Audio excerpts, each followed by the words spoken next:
Reza Inter. Kembali lagi di Update Inter, channel yang akan memberikan informasi tentang Inter Milan, dan inilah berita hari ini.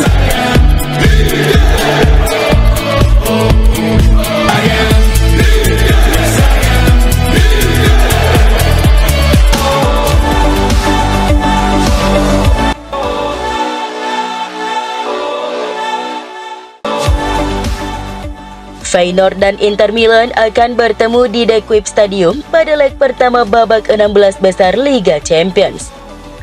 Pertandingan ini dijadwalkan kick-off Kamis besok pukul 00.45 waktu Indonesia Barat, live streaming di video.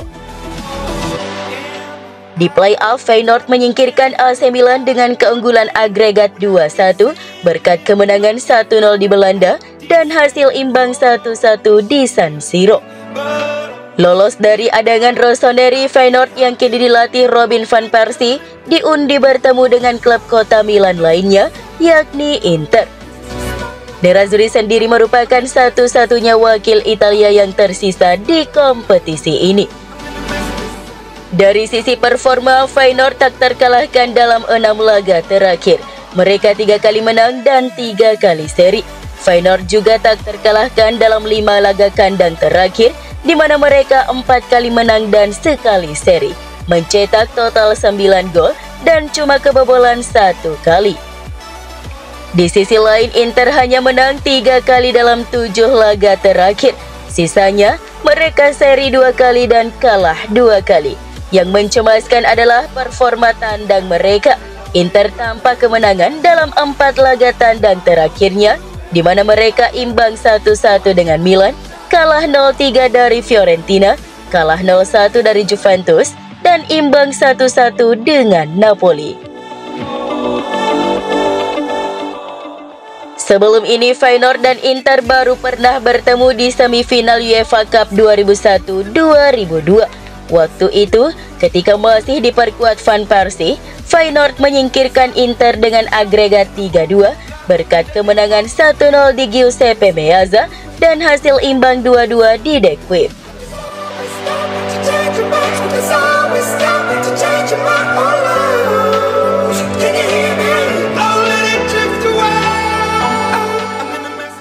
Inter Milan sedang dalam kondisi darurat saat akan melawan Feyenoord di babak 16 besar Liga Champions. Hal ini diungkapkan oleh pelatih Simone Inzaghi dalam jumpa pers sebelum pertandingan. Kami sedang kesulitan, terutama di posisi bek kiri. Di Marco, Zalewski, Carlos Augusto, dan Darmian tidak bisa bermain, katanya. Inzaghi harus mencari solusi taktis untuk mengatasi masalah di sisi kiri. Bastoni mungkin akan dimainkan sebagai bek sayap kiri, sementara Acerbi akan didorong ke kiri mengisi posisi yang ditinggalkan Bastoni. Inzaghi juga berharap 2 pemain kunci lainnya, Hakan Calhanoglu dan Marcus Thuram, bisa tampil maksimal. Thuram belum mencetak gol sejak Januari, dan Hakan Calhanoglu mengalami cedera ringan saat melawan Napoli. Kabar baiknya, penjaga gawang Yann Sommer kemungkinan besar bisa bermain. Jari Sommer bermasalah, tapi dia sudah berlatih dengan baik. Kami senang, tapi untuk pertandingan besok saya akan fokus pada Martinez, kata Inzaghi.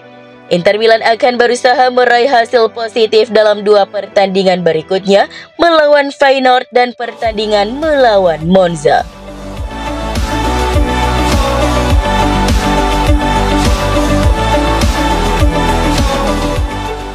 Inter Milan memiliki pertahanan yang sangat kuat di Liga Champions. Dari 8 pertandingan, mereka hanya kebobolan 1 gol. Gol itu dicetak oleh Mukiele dari Leverkusen di menit ke-90. Inzaghi akan mengandalkan pertahanan kokoh ini saat melawan Feyenoord di perempat final. Inter Milan sangat hebat dalam bertahan. Mereka hanya kebobolan 1 gol dalam 8 pertandingan Liga Champions, tulis Gazzetta dello Sport. Tidak ada tim lain yang menyamai rekor ini. Arsenal dan Liverpool kebobolan lebih banyak, yaitu 3 dan 5 gol. Inter juga mencatatkan 539 menit tanpa kebobolan di Liga Champions musim ini. Ini pencapaian yang luar biasa, terutama karena di Liga Italia, Inter justru lebih sering kebobolan.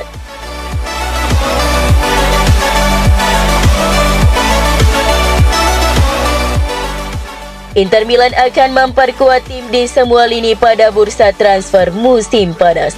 Mereka akan fokus pada pemain muda berbakat, salah satunya adalah Petar Sucic yang akan menjadi pelapis Calhanoglu. Di lini depan, Inter mengincar Santiago Castro dari Bologna yang memiliki gaya bermain yang mirip dengan Lautaro Martinez. Selain itu, Inter juga tertarik pada Nico Paz dari Como dan Jonathan David dari Lille. Inter juga mencari bek tengah baru. Beberapa nama yang diincar antara lain Bijol, Beukema, Gila, Scalvini, dan Hit. Mereka juga tertarik pada Omar Solet dari Udinese. Solet adalah bek muda berbakat yang kuat dan tangguh, harganya sekitar 10 hingga 15 juta euro. Untuk mendapatkan Solet, Inter mungkin akan menawarkan Francesco Pio Esposito sebagai bagian dari kesepakatan. Selain itu, Inter juga tertarik pada penyerang Udinese lainnya, Lorenzo Luca.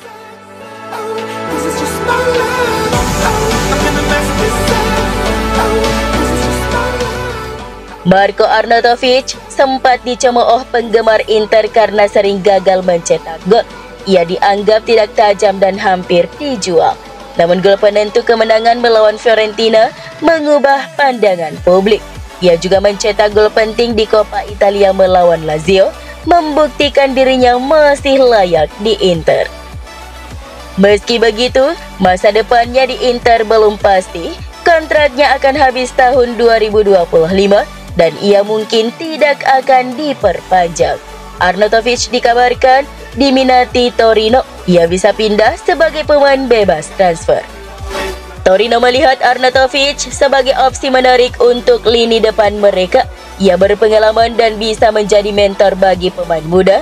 Bagi Inter, melepas Arnautovic bisa mengurangi beban gaji, namun mereka juga beresiko kehilangan pemain yang bisa menjadi pembeda di saat-saat krusial.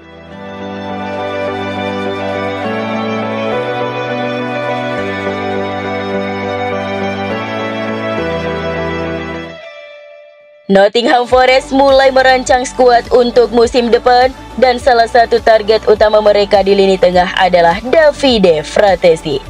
Menurut laporan Tuttosport, klub Inggris tersebut siap untuk memenuhi permintaan harga Inter yang berkisar antara 35 hingga 40 juta euro, meski beberapa laporan menyebutkan Inter meminta 50 juta euro. Meskipun Fratesi jarang mendapatkan kesempatan bermain di bawah arahan Simone Inzaghi, perhatian klub-klub luar negeri tidak padam terhadapnya. Pada Januari lalu, Inter enggan melepasi pemain meski ada ketertarikan dari AS Roma. Tetapi musim panas nanti bisa berbeda. Dengan Nottingham Forest yang tidak memiliki kendala finansial untuk menebus Fratesi, kini tergantung pada keputusan Inter apakah mereka akan mempertimbangkan tawaran tersebut atau tetap mempertahankan gelandang timnas Italia itu untuk jangka panjang.